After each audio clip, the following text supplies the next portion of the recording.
इब्तदा है रब्बे जलील के बाबरकत नाम से जो दिलों के भेद खूब जानता है।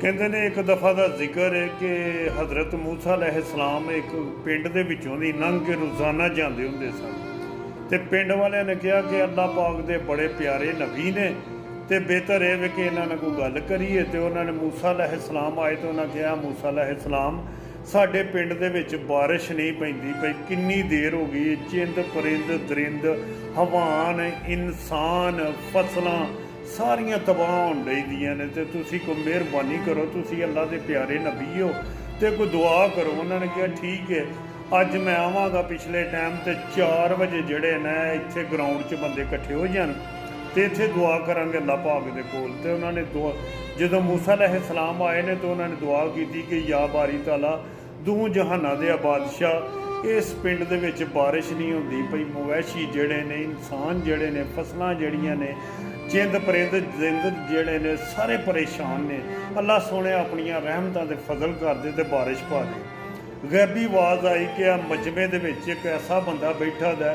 जिहड़ा 40 साल दा मेरे नाल नाराज़ है, अगर वो बंदा इत्थों उठ के तुर जे तो मैं बारिश पा देना।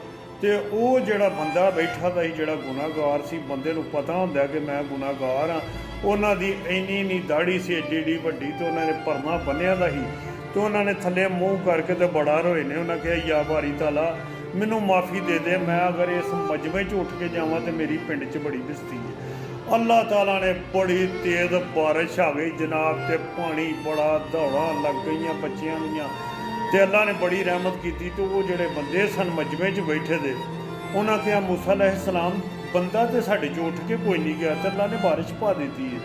उन्हें अल्लाह के अगे दुआ की, फरियाद की मूसा अलैहिस्सलाम ने कि या बारी ताला साढ़े विचों तो कोई बंदा उठ के गया नहीं तो तुसां बारिश पा दी थी। उन्होंने कहा कि वो बंदे की जिहड़ी है ना मेरे नाल सुलह हो गई है तो मैं उन्होंने माफ़ कर छड़िया। वो बंदा मेरे नाल 40 साल का नाराज़ सी ते मेरी उहदी सुलह हो गई। तो बंदियां ने कहा कि या बारी ताला, मूसा अलैहिस्सलाम ने कहा या बारी ताला उहदा चेहरा मुबारक ही वहाओ।